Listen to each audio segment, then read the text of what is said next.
qui se succèdent les unes aux autres et se perdent, enfin, où on perd dans chacune le contenu historique. Outre ce premier roman qui est paru à la Talente donc cette année, et Anne Larue est par ailleurs enseignante et chercheuse, donc elle a des domaines de prédilection et ce sera peut-être aussi l'occasion de les évoquer. Maintenant ? Non, mais on peut se sentir libre de l'évoquer tout au long de cette rencontre. J'aimerais quand même dire qu'il y a une histoire étonnante autour en particulier d'un livre qui est paru en 2010 et qui a une petite histoire de censure. Est-ce que tu voudrais en dire un mot ? C'était un roman, enfin un essai qui traitait du féminisme et de la fiction, et de la fiction naturellement dans les littératures de l'imaginaire, et il a été censuré par l'éditeur pour cause de féminisme. Ça m'a fait réfléchir, et j'ai donc réfléchi à ce qu'on pourrait appeler la civilisation patriarcale, c'est-à-dire les 8000 années qui viennent de passer et qui sont caractérisées par un certain nombre de signes qu'on accepte, enfin une certaine conception de la mort, un certain rapport à l'histoire, une certaine façon de représenter les hommes, les femmes, les enfants, les animaux, qui est typique de cette civilisation. Et si notre civilisation s'engloutit, que restera-t-il de ces choses qu'on considère comme tellement essentielles ? Homère, Gilgamesh, Beowulf, la science-fiction, etc., etc. C'est un peu ça l'idée. Ô civilisation, qu'emportez-vous dans votre fleuve infini ? On va continuer les présentations avec Jean-Claude Dugnac, qui est une grande personnalité des Utopiales, qu'on retrouve chaque année et qu'on a toujours plaisir à revoir. C'est un novelliste prolifique, un romancier de talent. Il est ingénieur pour Airbus dans la vie, avec de nombreuses responsabilités. Et c'est un joyeux camarade. Et je le soupçonne... Ça, compliment. Je soupçonne que tu as le même coiffeur qu'Angelo Branduardi.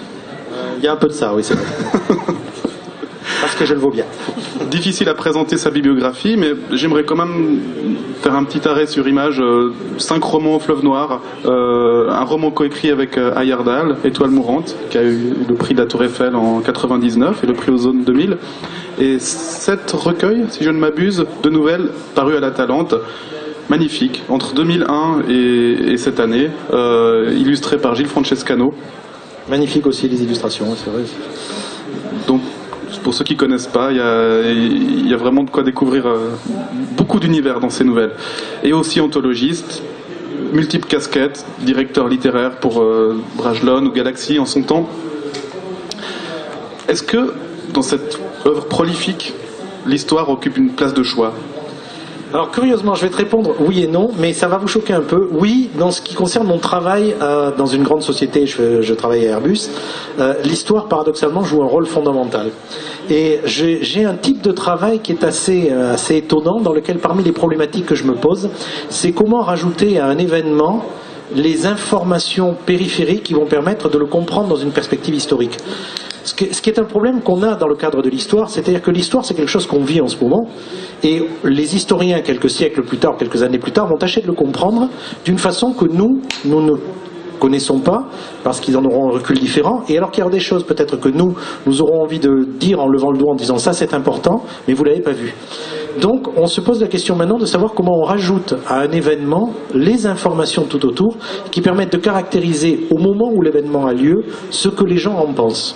Et dans le cadre d'un avion, c'est tout simplement lorsqu'on a pris une décision ou lorsqu'on est arrivé par exemple à une forme de design, de se dire quels sont les éléments qui nous ont amenés à ce choix et quelles sont les raisons pour lesquelles ce choix était bon, pour qu'on puisse a posteriori étudier dans une perspective historique la manière dont l'avion a évolué. Alors ça, c'est une démarche qui est dans mon boulot, qui fait partie de mes préoccupations quotidiennes. Et à côté de ça, en science-fiction, moi j'écris de la science-fiction au moment où l'histoire s'arrête. Je fais un petit peu l'inverse, c'est-à-dire je m'arrête, mes nouvelles en particulier sont des moments où l'histoire s'est arrêtée, retient son souffle, en attendant que ce que je suis en train d'écrire se passe.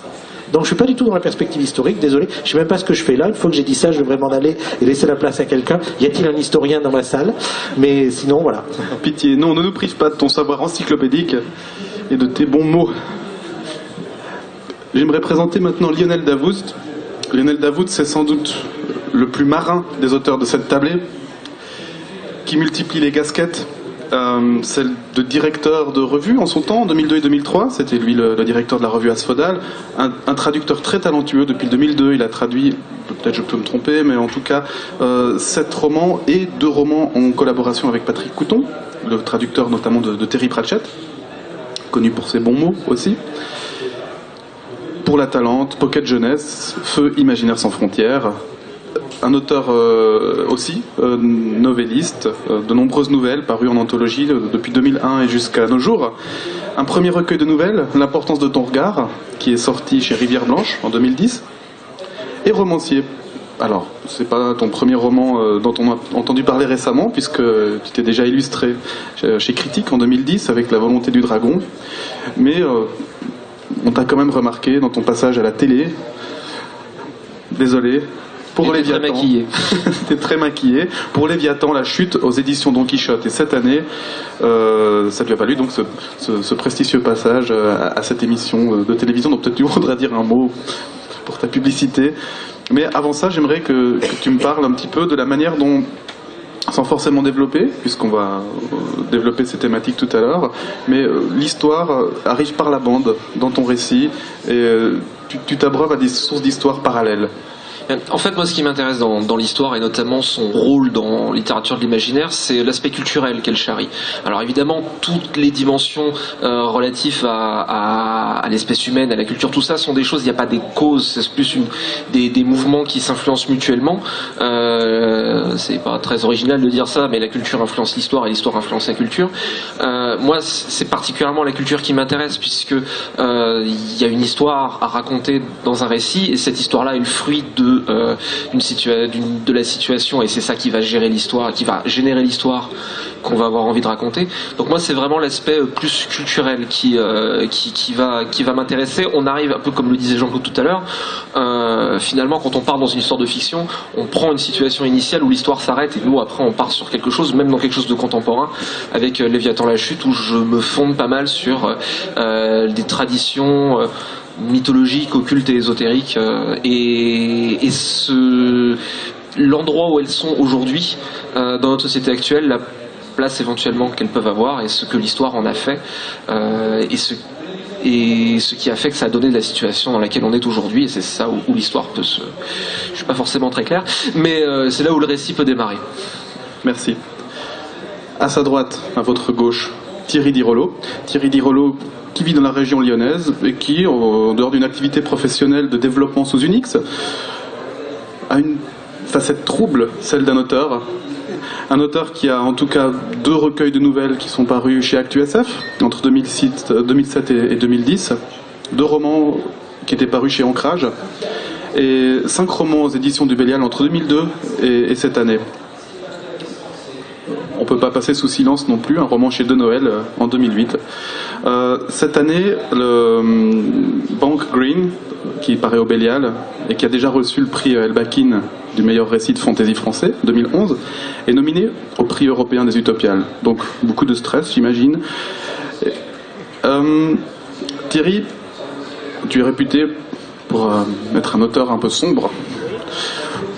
Et à ce titre, est-ce que l'histoire, et peut-être les facettes sombres de l'histoire, sont quelque chose qui t'inspire, ou quelque chose que tu préfères passer sous silence?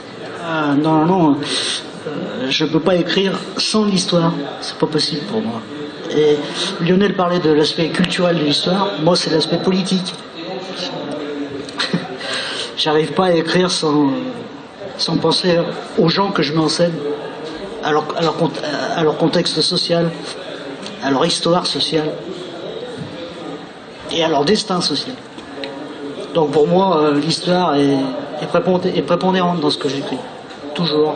L'histoire avec un grand H ou des histoires revisitées? Non, l'histoire humaine, c'est-à-dire les grands fondamentaux, quoi. Les erreurs, l'expoliation, l'exploitation, truc habituel, quoi. Je me douais de ça. Je peux pas faire autrement que comme ça.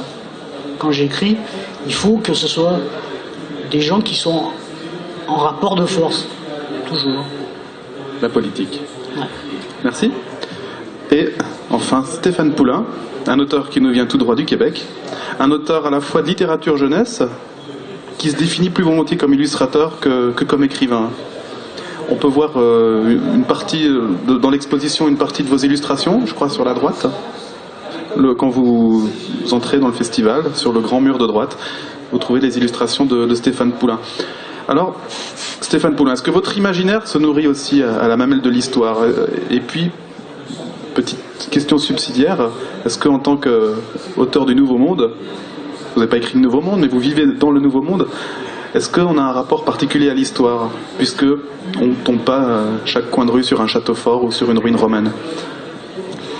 Votre deuxième question, oui, il y a une différence fondamentale entre un Européen et un Américain. Si je peux donner une définition qui est très personnelle pour moi, moi je suis américain, je ne suis pas européen, je suis francophone sur un continent qui est majoritairement anglophone. Chez nous, les gens aiment le français, notre langue est directement rattachée à notre culture et on la défend. Et par contre, je suis américain parce que ce que j'aime de l'Amérique, on la déteste aussi, mais ce que j'aime de l'Amérique profondément, c'est que je crois que c'est probablement le seul peuple sur la planète dont la richesse culturelle provient de la base. Ils n'ont pas, comme ici en Europe, vous avez une histoire extraordinaire, vous avez une architecture, une histoire architecturale, vous avez de la peinture, vous avez de la littérature. En Amérique, c'est pas ça. C'est quelque chose qui est en évolution et qui renaît toujours. Et je crois que c'est très séduisant pour la jeunesse partout sur la planète. C'est pour ça que je pense que ça a cet impact-là. Malheureusement, il y a les dérives qu'on connaît. Bon, où on est rendu une période où l'économie est rendue une fin en soi, et non plus un moyen. Et je pense qu'il y a une récupération qui se fait naturellement. Dans ce sens-là, je ne me reconnais pas américain. Pour en revenir au livre maintenant, je suis illustrateur de livres pour enfants principalement. Ça va résumer assez bien ma démarche par rapport au livre. Ce que j'aime du livre, ce n'est pas de publier, c'est pas d'exister comme créateur dans la littérature. Pour moi, c'est l'expérience. C'est un mode de vie. Ça provient d'une rencontre que j'ai faite à l'âge de 16 ans. J'ai un milieu très modeste. Moi et chez nous, on n'étudiait pas beaucoup. Et heureusement, j'ai été en contact à l'âge de 16 ans dans un cours de dessin avec un peintre qui s'appelait Bruegel, l'ancien. Et j'ai découvert dans la peinture un humanisme. J'ai rencontré un conteur aussi et je me suis dit, si je devais dessiner, je devais persévérer, c'est ce que j'aimerais faire. Et j'ai trouvé cette niche, le livre pour enfants. Pourquoi un livre pour adultes aujourd'hui? Eh bien, c'est une autre dérive. C'est une histoire entre Karl Norak, l'auteur du livre, et moi. Karl, que j'ai rencontré il y a plusieurs années, qui est un grand poète et qui écrit aussi pour la jeunesse. Et on s'était dit qu'on aimerait ensemble, à un moment donné, passer un temps ensemble. Plus que publier un livre, on voulait avoir cette rencontre-là entre nous. Ça aménageait un espace pour échanger, pour créer quelque chose. Et l'expérience a duré 5 ans. Karl habite ici, près de Paris. Et moi, j'habite à l'autre bout. Et on s'écrivait, on a construit notre livre comme ça, avec ce désir de vivre l'expérience. Merci. Le décor est posé, les personnages sont en place, l'histoire peut commencer. L'angle d'attaque qui est proposé dans cette table ronde, c'est la science-fiction versus l'histoire. Donc, mettre l'histoire en figure d'opposition par rapport à la science-fiction. Je pense qu'assez vite, on va pouvoir dépasser cette simple figure d'opposition. Mais c'est intéressant de la prendre comme base.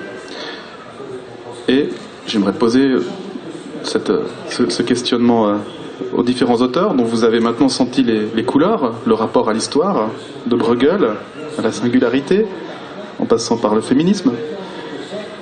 Et je vais m'arrêter là. Et poser cette question, est-ce que l'histoire, qui est une mémoire, est-ce que c'est une mémoire réelle à laquelle on ne veut pas faire référence et qu'on rejette pour une mémoire fictive qui serait celle du récit, une mémoire d'archétype ou de science-fiction, quelle qu'elle soit, et que l'une rejetterait l'autre, ou viserait à l'oublier, à l'anéantir, ou simplement à ce qu'elle soit autre, pour pas avoir nécessairement besoin de la percevoir, de la souffrir. Qui voudrait prendre la parole en premier? Peut-être. Je me lance. Ce que tu décris, c'est un phénomène qui est clair. L'histoire apparaît quand on est capable de garder les traces. quand on est capable d'écrire, quand on est capable de se souvenir et de marquer pour les générations futures les choses qui se sont passées telles qu'on les a vues. Donc on fournit de l'information, du texte, du cunéiforme, de tout un tas de choses, mais on est rentré dans l'ère où les choses ont été enregistrées, on fait partie de quelque chose qui appartient à l'humanité, qui est sa mémoire. D'accord. Alors nous maintenant on arrive, on est écrivain, on est face à un certain nombre de documents déjà écrits, et on a plusieurs façons de jouer avec ça ou d'interagir avec ça. La première façon, c'est effectivement de l'oublier, de faire autre chose. La deuxième façon, c'est de la réinventer. C'est-à-dire que l'histoire, par exemple, on peut l'écrire différemment. Et si Napoléon gagnait à Waterloo? À ce moment-là, on rentre dans une catégorie de science-fiction qui s'appelle l'Uchronie. On peut dire, et si cette histoire, je la prolongeais? Le nombre d'histoires du futur qui ont été écrites par la science-fiction est quand même assez exemplaire, il y en a eu plein. On peut jouer à dire aussi, et si plusieurs histoires coexistaient? À ce moment-là, on a des univers parallèles avec des histoires qui quelquefois se croisent, quelquefois s'ignorent. On a aussi la possibilité de se dire, et si ce que l'on savait de l'histoire était en fait une vaste conspiration, et ça s'est pas passé comme ça? Et on réécrit l'histoire, mais la réhistoire, on la réécrivons de l'intérieur. D'accord? Bon, je sais pas, les extraterrestres venant au secours à Marignane des Italiens, par exemple, j'en sais rien. Ou tout un tas d'approches. Et puis il y a quelque chose qui commence à être très intéressant dans la science-fiction, moi qui me perturbe un brin, c'est le moment donné où on dit la science-fiction décrit des fins. C'est aussi une de ses spécialités. Elle décrit les endroits où on va et où tout explose, tout se métamorphose et où rien n'est comme avant. Donc littéralement, c'est des fins et des recommencements quelquefois de l'histoire. Donc on a l'exemple de la singularité. La singularité, c'est ce qui se produit lorsque, par exemple, une technologie, les intelligences artificielles, la biologie, etc., fait que l'humanité change ou l'intelligence change d'une manière telle que ça ne peut plus être comme avant. Et à ce moment-là, on a une espèce de mur, on est rentré dans le mur, et de l'autre côté, il y a quelque chose qui est totalement réinventé, on n'a même plus le langage pour le faire. Et bien nous, écrivains, on se gratte la tête en disant qu'est-ce qu'on peut faire avec ça? Ça s'appelle la singularité. C'est une façon. Ou alors de dire les apocalypses. Je vous signale au passage que le monde était censé finir ce matin à 11h11, puisqu'on était le 11 machin, à 11h. Bon, c'est raté un petit peu, mais bon, ça sera en 2012, ou le coup d'après. Mais on est tout le temps en train d'inventer ce genre de choses. Donc notre rapport à l'histoire, nous, écrivains de science-fiction, c'est simplement le rapport d'un créateur qui a un matériau papier, de plein de choses écrites, et qui a envie de brasser tout ça et de dire non, je vais vous raconter ma façon dont ça s'est passé, et c'est la façon la plus intéressante. Est-ce que l'oubli, c'est aussi un refus de l'histoire? Alors, en termes d'oubli, moi, pardon, quelqu'un voulait parler? Non, c'est vrai. Oui. En fait, quand je parle d'oubli, la situation que j'ai essayé d'évoquer, c'est des erreurs énormes, par exemple sur le Moyen-Âge. Et si le Moyen-Âge, c'était maintenant? C'est-à-dire que mes héroïnes et mes héros croient que ce qui se passe aujourd'hui, le plastique, l'informatique, etc., ça appartient au Moyen-Âge, de l'époque qu'ils et elles sont en train de vivre et qui est une époque future.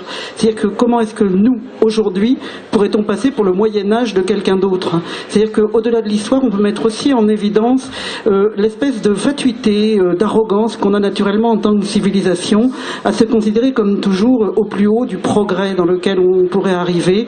Cette façon qu'on a constamment de dire ce qui se passe aujourd'hui, c'est merveilleux, jamais ça a été aussi bien, jamais ça a été aussi merveilleux. Et il me semble que cette idée-là, la science-fiction a commencé à la travailler dans les années 70 pour arriver à la, je dis pas la déréliction d'aujourd'hui, le désespoir, on n'en est quand même pas là, mais peut-être à une sorte de remise en cause aujourd'hui, une fragilité. Je pense simplement au bouquin qui s'appelle Effondrement, de Jared Diamond par exemple, tout simplement, c'est-à-dire la prise de conscience du fait qu'on n'est pas si bien que ça et qu'on est peut-être déjà le Moyen-Âge de quelqu'un, au sens où le Moyen-Âge on dit quelle horreur, l'obscurantisme, etc. C'est en jouant entièrement sur les fantasmes et pas du tout sur la réalité du Moyen-Âge qui, on le sait, était tout autre. Donc là, c'est presque plus une réinvention du Moyen-Âge, une réinvention des concepts. Une réinvention des structures qui constituent finalement la façon qu'on a de penser. C'est-à-dire nos architectures qu'on croit tellement solides, nos chronologies, etc., finalement ne sont que des constructions des objets. Ne serait-ce que parce que l'esprit humain finalement est une machine à chercher des schémas partout, qu'on cherche à interpréter des choses, on repère beaucoup plus souvent les coïncidences qui nous frappent parce qu'elles ont du sens. Il y a l'exemple classique, c'est quelqu'un, enfin un jour quelqu'un, on voit un titre sur un journal, récupère une main parfaite de bridge, par exemple. Cette main parfaite de bridge a exactement la même probabilité de se créer qu'une main absolument anodine. Sauf que comme c'est une main parfaite, on va le repérer. Donc, et je pense l'histoire aussi, en fonction du regard culturel qu'on a, on cherche à essayer de tirer après coup un sens d'événements qui se sont déroulés, ce qu'il était extrêmement difficile de tirer quand on est plongé au milieu de ça. Et tout simplement parce nous sommes formés en tant qu'être humain, parce que pour survivre, il fallait savoir différencier un arbre d'un lion et d'une vache, parce qu'il y en a qui se mangent, on grimpe sur l'autre et le troisième faut courir. Je vous laisse choisir lequel. Donc on cherche des schémas en permanence, on cherche à interpréter les choses, et finalement je pense que l'histoire c'est d'essayer de tirer ce sens-là. Et l'exemple aussi, je pense, je suis pas historien, mais il me semble que la doctrine historique a beaucoup changé d'un siècle à l'autre en fonction qu'on posait un regard différent sur les événements qui s'étaient passés autrefois, et qu'on les réinterprétait différemment aussi en fonction de l'esprit du temps et du présent dans lequel on se situe. C'est-à-dire, on peut dire un mot de l'école des annales, tout simplement, qui au lieu de considérer toujours les chefs, les rois, les guerres, s'est mis à considérer la façon dont les gens s'habillaient, les pauvres gens, ce qu'on pourrait dire, l'histoire des gazelles n'est pas l'histoire des lions, l'histoire des perdants n'est pas l'histoire des vainqueurs, l'histoire des Celtes n'est pas l'histoire des Romains, même les constantes de notre actuelle façon de faire, apprendre le latin, etc., ça traduit un historique lié à une certaine vision des vainqueurs et de ceux qui auraient réussi dans la civilisation finalement. Et c'est très critiquable. Et c'est peut-être un peu le rôle de la SF et de la fantasy, en l'occurrence avec sa passion celte, pour citer simplement ça. C'est là-dessus peut-être que la SF a quelque chose à dire de fondamental. Je pense, pour revenir à ta question, je pense du coup que la littérature de l'imaginaire, la SF, ne peut de toute façon pas faire totalement table rase du passé, ne serait-ce que parce que, qu'on le veuille ou non, quand on écrit, on est aussi, même si on essaie d'en avoir conscience, on baigne dans un milieu culturel, on baigne avec un certain nombre de présupposés dont on espère être au maximum conscient, mais on va s'inscrire de toute façon dans une mouvance qui va probablement transparaître d'une manière ou d'une autre, et je pense vraiment pas donc que la SF s'oppose à ça. Au contraire, après, elle va jouer, elle va éventuellement se poser les fameuses questions, et s'il se passait telle chose, mais je pense que derrière, elle va pour tout cela, la grande histoire va servir la petite histoire du récit. Et c'est aussi parler de la fantaisie. La fantaisie prend souvent des mondes entièrement différents. Dans son archétype le plus classique, on se situe sur un autre monde où on a d'autres civilisations, une autre histoire. Cependant, la SF et la littérature de l'imaginaire parlent toujours de l'humain.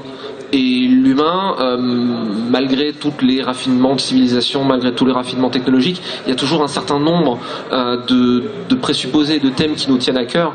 C'est, sans vouloir donner dans le mélo, on veut pouvoir, c'est pas dans le mélo, parce qu'il y a des gens qui n'ont même pas ça, mais on veut pouvoir se loger le soir, on veut pouvoir manger, être avec les gens qu'on aime, protéger les siens, etc., qui sont des thèmes extrêmement forts et qui sont quand même communs à toute l'humanité. Et qui vont de toute façon transparaître. Donc si on n'écrit pas sur ces problématiques-là, comment est-ce que quelque part on va pouvoir intéresser des lecteurs qui sont humains ? Ça peut être faisable, mais c'est autrement plus difficile. On parle finalement de l'humain toujours, et l'histoire c'est ça. Oui, tu veux dire qu'il est rare qu'un héros soit un nuage d'électrons, par exemple. Le roman, il tiendrait pas longtemps si le héros était un nuage d'électrons. Ou alors il serait humanisé. En nouvelle, on peut... c'est plutôt le matériel d'une nouvelle en général. Ouais. Justement, en ce moment, avec les histoires de singularité ou avec le côté excessif, il y a Greg Egan qui fait ça. Le héros peut être quelqu'un qui, justement, est au-delà de notre pensée. Ça peut être un extraterrestre, ça peut être, comme tu dis, un nuage d'électrons, ça peut être une intelligence artificielle. Roland Wagner a une intelligence artificielle que j'adore. Elle est totalement humanisée, si tu veux. Mais c'est quand même une intelligence artificielle. Mais la féerie fait ça. Si elle est humanisée, c'est pas de jeu. La féerie fait ça en fantasy, où la féerie en général c'est ce qui est justement extrêmement différent, qui suit d'ailleurs une logique qu'on ne comprend pas. Cela dit, pour moi ça nous ramène toujours à nous-mêmes, hein, c'est-à-dire qu'est-ce que ça va m'apprendre. Notre ami Thierry dans Bang Green a tout un tas de non-humains. Et justement, et ça c'est intéressant parce que tu fais l'histoire avec eux, mais avec leur propre vision, ils le racontent. Non, mais Bang Green, c'est une transposition de ce que je ressens de l'espèce humaine, de l'histoire humaine, dans un lieu que j'ai créé à ma façon, parce que c'était la seule façon pour moi de m'intéresser à ce que je voulais écrire. Et donc j'ai écrit ça, et j'ai écrit une histoire, mais une histoire qui est forcément humaine. On ne peut pas faire autrement. C'est ce que disait Lionel. Quand on écrit, on est d'abord humain. Refuser l'histoire, c'est se refuser soi-même. Enfin, je ne peux pas concevoir qu'un être humain qui écrit puisse s'abstraire totalement de ce qu'il vit au quotidien. C'est pas possible, quel que soit le support qu'il choisit, quel que soit le genre qu'il choisit. C'est bien ça, à mon avis, le miracle de la création artistique en règle générale. C'est partir, mais en restant là, quoi. C'est avoir un fond, mais faire de ce fond quelque chose qui va intéresser les autres parce qu'il est aussi différent. Voilà. Donc Bangreen, c'est ça, c'est ailleurs, mais c'est quand même, je parle de nous, quoi, d'une certaine façon, même si aucun personnage n'est humain, dans le sens appartenant à l'espèce humaine, mais quand même, ça reste un livre écrit par un humain. Si je résume, on ne peut pas faire abstraction de l'histoire, et a fortiori du présent, quand on écrit de la science-fiction. Quand on est dans l'illustration et qu'on est inspiré par les images de Bruegel, et j'imagine que c'est pas le seul peintre qui vous a influencé de fait, est-ce que vous sentez une connivence avec ce qui vient d'être dit, qui est valable plutôt pour la littérature? Je ne suis pas un grand connaisseur en science-fiction. C'est un genre que j'aime beaucoup, tant au cinéma de toute façon qu'en roman ou en BD. Ce qui me fascine et ce que je trouve intéressant de la science-fiction, c'est une projection dans l'avenir je dirais, de la vanité humaine. La vanité humaine sert toujours les puissants et les gens qui ont un désir de pouvoir, qui ont un désir de sécurité aussi, ce qui peut être tout à fait légitime. Ce que je trouve intéressant par rapport à Bruegel, moi, c'est que Bruegel a voulu faire passer dans le temps le commun, le petit monde. Dans l'histoire de l'humanité, on a voulu s'éloigner du sauvage et de la bête. On a créé des murs autour de nos villes, on a créé des villes qui sont sécuritaires.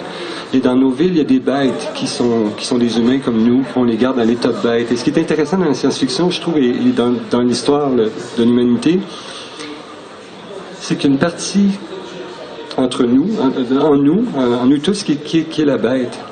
Et on cherche constamment à la mater, la faire disparaître, ne pas la voir, soit par l'éducation, par exemple, on élève l'humain à des sphères supérieures, on fait par le fait même, on permet à l'humain d'être créateur et collectivement de rendre un service à tout le monde en faisant en sorte que notre niveau de vie est plus agréable, on est mieux, on communique mieux, mais il reste quand même toujours que cette part-là de la bête en nous, elle nous suit, et dans la science-fiction en général, on arrive à des résultats épouvantables. Je pensais à Blade Runner, par exemple, ou des films où c'est plus l'humain qui a le contrôle, ce sont des machines, et la bête qui était dans l'humanité, elle s'est multipliée, elle s'est rebellée, elle est devenue incontrôlable, et elle occupe les villes. Alors c'est intéressant, je trouve.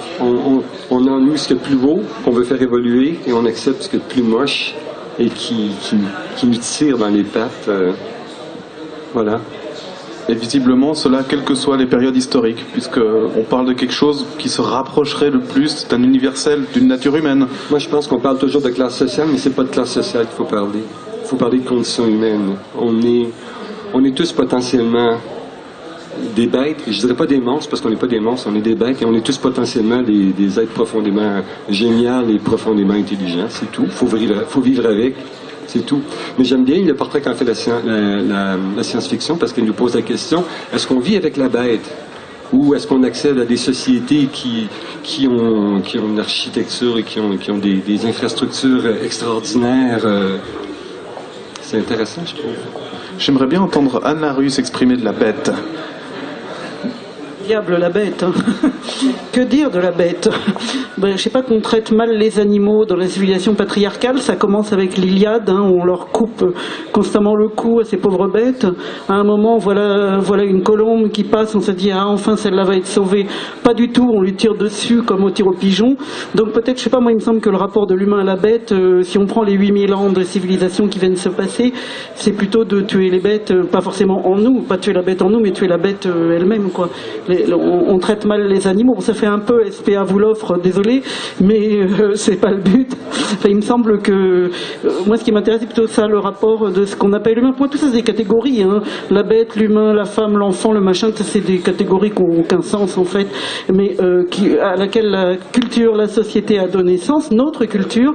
Et ce qui m'intéresse le plus en SF, c'est la relativité extrême de notre civilisation, de notre culture, de la façon dont nous concevons, ne serait-ce que ces frontières entre bêtes, humains, enfants, femmes, hommes, toutes ces façons qu'on a de définir les choses et aussi l'histoire.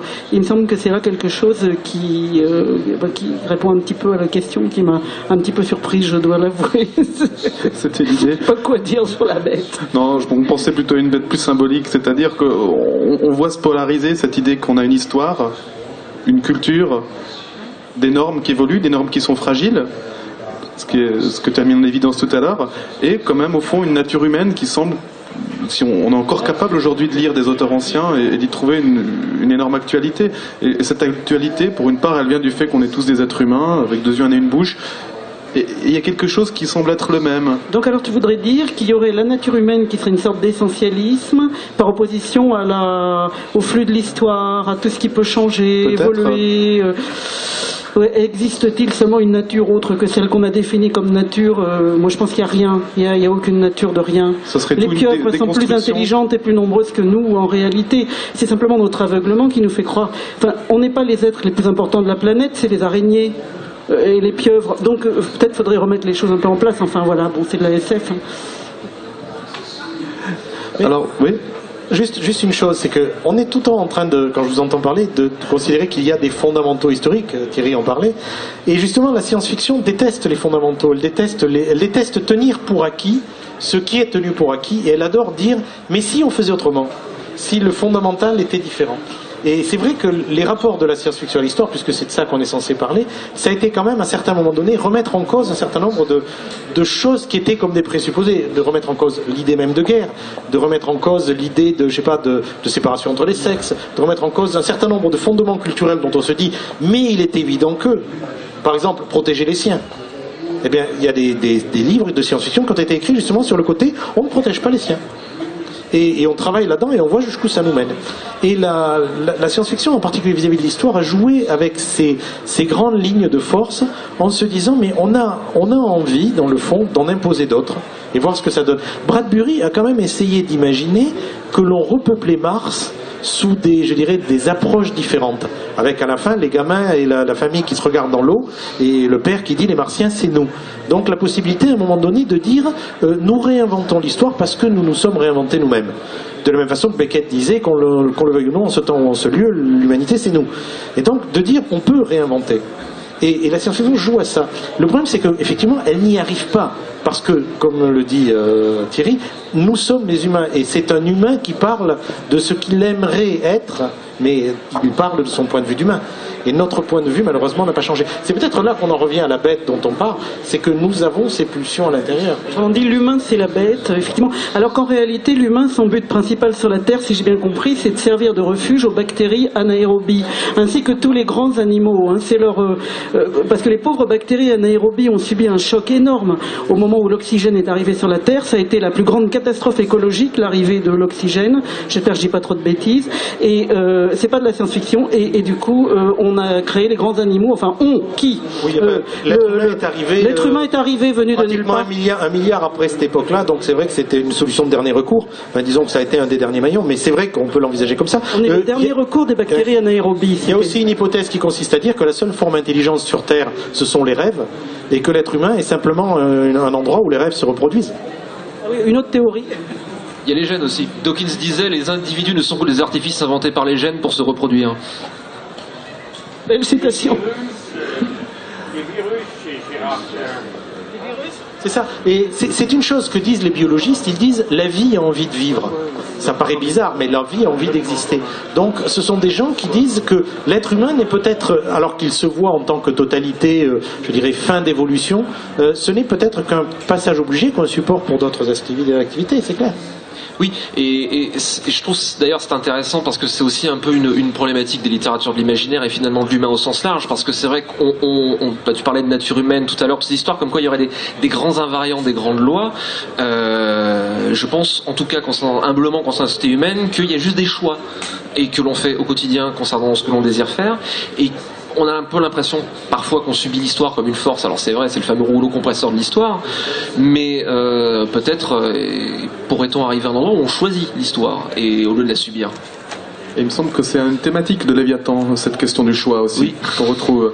Tu voudrais aussi exemplifier ça à travers, pour revenir un peu sur le pendant littéraire? En fait, dans Léviathan, il y a donc je joue sur une dichotomie qui existe véritablement dans la tradition spirituelle au sens large, donc philosophique, métaphysique, qui, j'ai rien inventé, ça existe vraiment dans l'étude de ces choses-là. C'est un truc qui a été importé dans l'hermétisme occidental vers la deuxième moitié du 19e siècle, et c'est la division des philosophies de spiritualité entre le voie de la main droite et voie de la main gauche, et qui n'est pas du tout une division entre bien et mal. Les voies de la main droite postulent qu'il y a un ordre supérieur qui s'impose à nous, qui est généralement d'ordre divin, puisque s'il y a une morale absolue, c'est que quelqu'un l'a imposée, qui est vachement plus intelligent que nous, donc ça doit être Dieu, certainement, ou l'extraterrestre. Mais et les voies de la main gauche sont à l'autre extrémité du spectre et décident sont fondamentalement individualistes et visent avant tout l'amélioration de l'individu, mais et décident que la morale et l'éthique est un choix personnel et qu'il n'est pas imposé, et que donc on décide soit d'être un salopard, soit d'être quelqu'un de fréquentable, mais qu'il n'y a pas quelque chose qui vient d'en dessus et qui nous l'impose.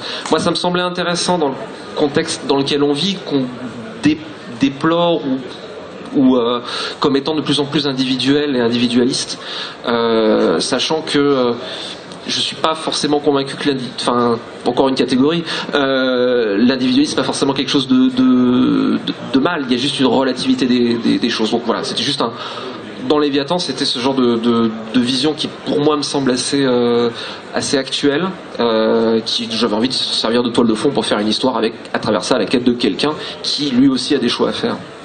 Merci.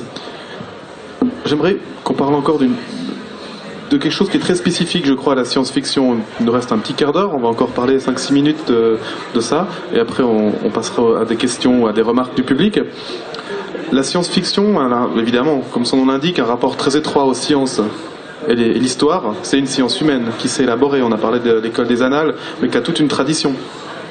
Et je trouve assez troublant de mettre en figure d'opposition l'histoire et la science-fiction, alors qu'il y a des ressorts dramatiques qui peuvent être fabuleux.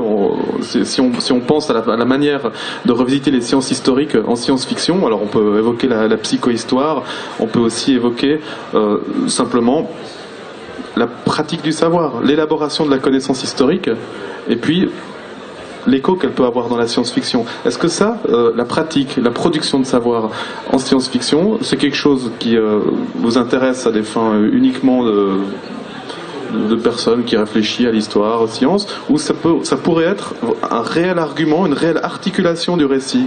Est-ce que c'est parce que la science-fiction se prête à ces et si, à poser ces questions? Moi, j'aimerais vous dire, est-ce que c'est quelque chose vraiment, cet argument scientifique de l'histoire que vous pourriez imaginer ou que vous avez déjà mis au cœur du récit? Moi, ça me semble très important, c'est l'aspect politique de l'histoire qu'on n'a pas encore évoqué. C'est-à-dire, on peut constater expérimentalement que toute société qui supprime histoire et philosophie, pour le dire vite, est en général une société totalitaire. Enfin, et ça, c'est l'histoire qui nous l'apprend également. Enfin, c'est assez frappant. Donc, je pense que quelque part, la science-fiction, c'est une sorte de conservatoire symbolique de l'histoire, et que ça peut jouer très souvent ce rôle, ne serait-ce aussi que ça paraît paradoxal, puisqu'on va inventer, j'allais dire, des fadaises du point de vue historique par définition, et malgré tout, peut-être la lettre de l'histoire n'y est pas, mais l'esprit de l'histoire y est, c'est-à-dire l'esprit de l'importance absolue de l'histoire pour éviter toute dérive totalitaire. En tout cas, pour mes propres textes, alors pour ce que j'écris moi, la notion de trace que l'on laisse est fondamentale. Je m'en suis rendu compte, mais c'était valable pratiquement dès mes premiers textes. J'ai passé mon temps à me poser la question de savoir qu'est-ce que je laisse comme trace, qu'est-ce que les autres ont laissé comme trace que je peux lire, est-ce que ces traces je les comprends, est-ce que je rajoute des choses pour qu'elles soient compréhensibles comme je veux qu'elles le soient. J'ai quand même écrit une histoire dans laquelle on lit la vie de quelqu'un dans la trame d'un tapis. Et c'était véritablement quelque chose pour moi qui était fondamental en me disant, cette personne qui n'a, entre guillemets, pas existé, même de son point de vue, parce qu'elle est persuadée qu'elle allait être totalement oubliée, etc., sans le savoir, sans pouvoir s'en empêcher, a laissé la trace de sa vie pour d'autres, plus tard, pour qu'on puisse la lire et en tirer quelque chose. Et l'histoire, c'est quelque chose qui est en permanence pour moi, européen, quelque chose dans lequel je suis confronté, puisque ça me frappe chaque fois que je vais au Québec. J'ai une période d'acclimatation dans laquelle je me dis, où sont mes monuments, où sont mes objets anciens. Je me rappelle avoir visité Vancouver à l'époque du centenaire de la ville. Vous débarquez dans une ville qui fait 6 millions d'habitants pour la ville et 18 millions d'habitants pour toute la conurbation, qui est un truc absolument gigantesque, il y a des gratte-ciel partout, il y a des trucs, et vous fêtez les 100 ans de la ville. Le centenaire, on vous dit, il y a 100 ans de ça, il y a quelqu'un qui a fait un bâtiment avec des briques pour vendre des pots de castor aux Indiens. Enfin, pour acheter des pots de castor aux Indiens et les vendre. Et donc on se dit, mais moi j'ai des fermes, j'ai été élevé dans une ferme qui était plus ancienne que l'Amérique. Vous voyez ce que je veux dire? Donc je me dis, où suis-je dans ces pays-là où il n'y a des traces de rien? Je me rappelle être allé au nord vers Chibougamau, avoir attaqué un petit peu, et m'apercevoir que je passais dans des endroits où je n'étais pas sûr que quelqu'un était passé. Alors qu'en Europe, ça ne se produit pas. Où que ce soit que l'on passe, on est balisé par les passages différents. Y compris dans les cols des Alpes les plus lointains, où on vous dit, mais il y a des éléphants qui passaient là il y a 2000 ans, quoi. Donc on est en permanence dans cette espèce de regard, de trace, où on vous renvoie le fait que vous n'êtes pas le premier. Et je peux dire une anecdote qui probablement a été importante pour moi dans mon parcours découvert. Quand j'avais 15 ans, un jour, j'étais avec mon père, j'étais à Toulouse devant l'église Saint-Cernin, dans le grand marché qui a lieu le dimanche, et je venais d'être quitté par ma petite amie, donc ma vie était foutue, comme vous vous en doutez, et j'étais en train vraiment de m'expliquer à quel point j'étais effondré, et de dire à mon père, écoute, comment peut-on vivre alors que je sais que l'amour n'existe plus, que c'est fini, que ma vie est terminée, etc. Et mon père, fort justement, au lieu de me traiter de con, ce qu'il aurait eu parfaitement le droit de faire, m'a dit quelque chose du genre, il m'a dit, écoute, je suis désolé, j'ai pas la réponse à ta question, mais je sais qu'elle existe. Pourquoi est-ce que je sais qu'elle existe? Parce qu'il y a 700 ans de ça, dans ce même marché, devant cette cathédrale, cette basilique qui était en train d'être construite, il y a un de tes ancêtres qui a dit exactement la même chose à ton père. Et il a dû trouver une solution, parce que sinon tu serais pas là. Et je me suis dit, ok, j'ai pas la solution, mais quelque part dans le flux historique, elle existe. Et c'est avec ça, c'est avec la trace de ça que j'écris. Une réaction de Stéphane, peut-être? Oui, je trouvais ça intéressant ce que tu disais. Ce que j'aime bien dans l'histoire qu'on marque, dans les traces qu'on laisse, la façon dont tu parles, en ce qui me concerne, laisser des traces pour l'homme, si l'homme les étrange, je pense parce que c'est un manque de foi profond en lui-même, pas en un Dieu. Je suis agnostique, c'est pas important, mais je pense que c'est un manque de foi profond en soi où l'humain a besoin de sentir qu'il y a une marche du temps et que c'est lui qui la marque. Chez les Indiens, et ça se transmet d'ailleurs ça se disparaît, mais ça s'est transmis chez les peuples blancs qui ont côtoyé les Indiens, puis même dans notre culture à nous. Les Indiens disent toujours on n'est pas rebelle dans une forêt. On est toujours rebelle par rapport à un groupe d'humains. Dans la forêt, on n'est pas un être humain, on fait partie de ce grand tout-là. Et pour les Indiens, la façon de marquer le temps, ce n'est pas de laisser un héritage et ce n'est pas de laisser des signes. Lorsqu'ils construisent un totem, c'est pour nourrir la terre. Parce que le totem se décompose. Il est en bois, il est à l'extérieur. Ils ont fait d'ailleurs une gaffe comme ça, une erreur à Vancouver, où ils ont voulu rendre hommage aux Montagnais, qui est un peuple du Canada, ce sont des gens très pacifistes. Et ils ont voulu leur rendre hommage, ils ont créé un musée amérindien et ils ont mis dans un musée couvert 3 de leurs totems. C'est une aberrance pour nous. Mais en même temps, de notre point de vue de blanc, d'homme civilisé, c'est un hommage qu'on leur rend parce que pour nous, on a besoin d'avoir cette marche-là dans le temps. On a besoin de se rappeler. C'est pour ça que je dis que c'est un manque de foi en notre être profond parce qu'on ne se souvient jamais qui on est. On se redéfinit toujours. On essaie de redéfinir notre futur parce qu'on ne sait pas vers quoi on s'en va. On ne sait pas vers quoi on s'en va parce qu'on ne sait pas qui on est. C'est tout. Okay. Et donc le curseur s'est déplacé d'une histoire de l'humanité à la trace. La trace ce motif qui est cher aussi à l'historien italien Carlo Ginzburg, qui avait écrit un magnifique recueil de textes, mythes, emblèmes, traces. Et ben, on va finir là-dessus, sur la trace, peut-être encore avec Lionel et Thierry. Est-ce que une dernière trace pour cette table ronde? Les traces, on en reste tous. L'histoire, c'est la gestion du temps. C'est la gestion du temps de chacun. Et du temps de chacun à l'intérieur du temps général. Donc des traces, on en laisse forcément. C'est pas tellement ça, moi, qui m'intéresse. C'est pas tellement la trace qu'on laisse.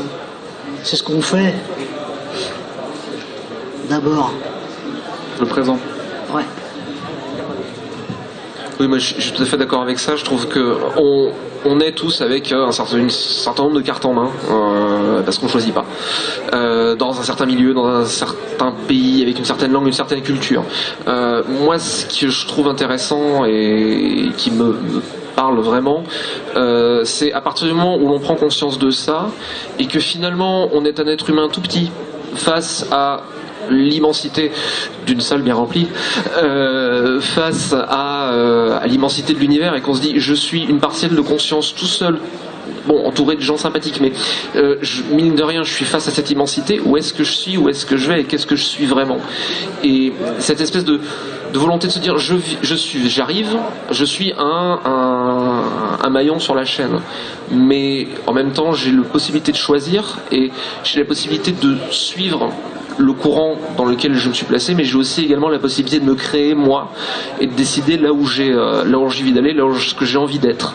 Et je pense que les traces sont importantes pour savoir avec la main avec laquelle on part, mais de la même façon, comme disait Jean-Claude, les réponses on ne sait pas où elles sont, mais il faut partir du principe qu'elles sont quelque part. Et je pense qu'en partie on les crée soi-même en sortant et en tentant des expériences. Waouh. Merci. Quelle conclusion. Puisque maintenant, on a un petit moment, si vous avez envie de réagir à ce qui a été dit, peut-être de demander d'évoquer des sujets qui n'ont pas du tout été évoqués. Donc si vous avez des questions, je crois qu'il y a quelqu'un qui passe avec un micro. Est-ce que c'est le cas? Ouais, juste ici. Donc n'hésitez pas à lever votre main et vous aurez l'occasion de vous exprimer. Est-ce que vous avez une question? Ah, Pierino.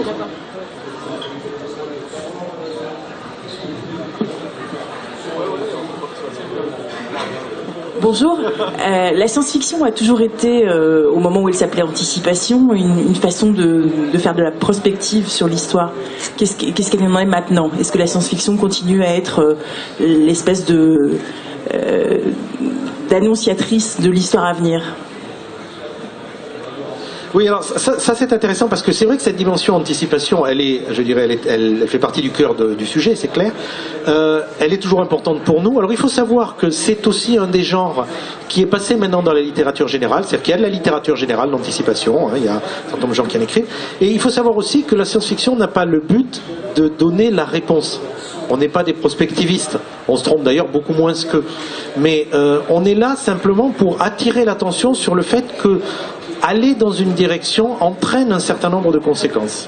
Et c'est vrai que la part de science-fiction qui traite ça se passera dans 10 ans, dans 20 ans, dans 30 ans, c'est quelque chose de très important pour nous, et c'est quelque chose justement à partir duquel on peut extrapoler des choses qui sont réelles, qu'on partage. Il y a eu un courant de littérature qui s'appelait le cyberpunk, par exemple, qui est apparu fin des années 70, début des années 80, où on a dit, ben voilà, la notion même d'information qui n'avait pas de valeur est devenue au cœur de notre société, et donc l'échange d'informations, l'informatique, les réseaux, la virtualité, etc., va devenir une façon de vivre, et ça va devenir une marchandise et un rapport au monde. Et ça, cette littérature-là, on a parlé en disant, c'est dans 20 ans, mais préparez-vous. Et d'une certaine façon, nous avons appris à vivre dans le monde qu'ils nous ont décrit. Donc oui, c'est extrêmement important. Mais encore une fois, on n'est pas là ni pour donner des leçons, ni pour paver le futur. On est là pour se donner les outils conceptuels pour le fabriquer lorsque le moment sera venu. Et le moment est venu puisque c'est maintenant. Nous sommes maintenant en train de fabriquer le futur. Et donc la science-fiction sert à ça. Oui, tu as parfaitement raison, c'est un point très très important.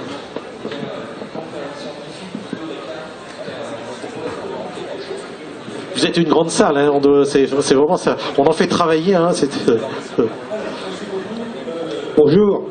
Oui, rebondissant là-dessus, Je me disais, est-ce que la science-fiction ne pourrait pas jouer le rôle de guetteur, d'alerte en disant attention, on va dans une mauvaise direction? Oui, oui, elle sert aussi à ça. Enfin, pour moi, elle sert d'abord à ça. À donner un éclairage. Blade Runner, c'est un très bon exemple. 2001 aussi, c'en est un. Même si c'est très mystique, 2001, mais 2001 fait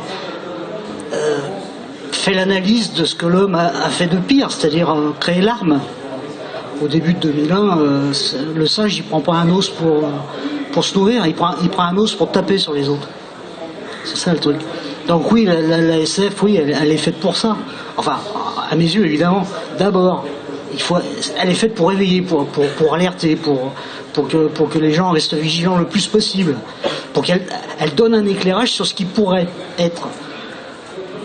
Ce qui, dans la plupart des cas, finit par advenir d'ailleurs. Mais oui, pour moi, oui.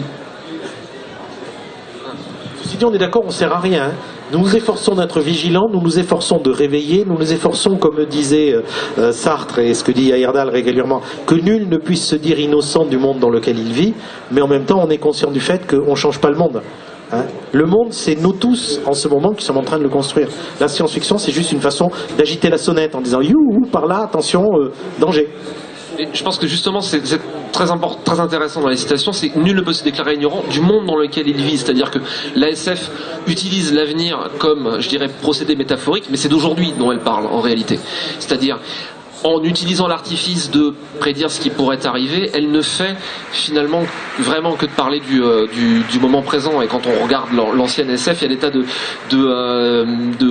présupposés et d'atmosphères qui est véritablement, même si ça reste extrêmement agréable à lire et qu'il y a des tas d'idées, il y a des tas de choses qui paraissent bizarrement surannées un peu. Il y a les cendriers atomiques d'Isaac Asimov dans Fondation, par exemple, où ils font tout, l'énergie atomique, c'est merveilleux.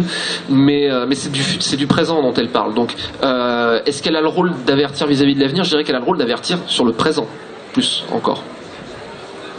Je crois pas qu'on ait le temps pour une dernière question, sauf si elle est très très courte. Une petite? Allez-y, une toute dernière. Et des réponses courtes. Alors moi j'ai une question. Depuis que je suis petit, j'aime bien lire de la science-fiction et je me suis toujours posé la question de savoir pourquoi est-ce qu'elle était complètement délaissée, par exemple, de l'enseignement qu'on a en littérature, tout en sachant que justement, par exemple une fois on avait un thème qui était comment penser l'histoire et on n'a jamais eu aucun bouquin de science-fiction alors que ça permettrait de le faire. Ça va être très dur en moins d'une minute d'expliquer comment l'opposition littérature savante, littérature populaire continue à irriguer profondément le système mâle blanc mort de l'enseignement actuel en France spécifiquement. Hein. C'est pas forcément la même chose chez les anglo-saxons par exemple, et comment effectivement la frontière est toujours là. C'est-à-dire on vous dit ah oui c'est de la science-fiction, on vous dira toujours ça, quand bien même ça rentre peu à peu par la petite porte et ça finir par alimenter tout. Mais ça reste disons quelque chose qui résiste très fort. Opposition, culture savante, culture populaire. Vous retrouverez nos auteurs en dédicace. Stéphane Poulain, Jean-Claude Dugnac, Anne Larue, Thierry Lirolo, Lionel Davoust. Merci à eux, merci à vous et bon festival. Merci à Vincent Gessler pour l'animation.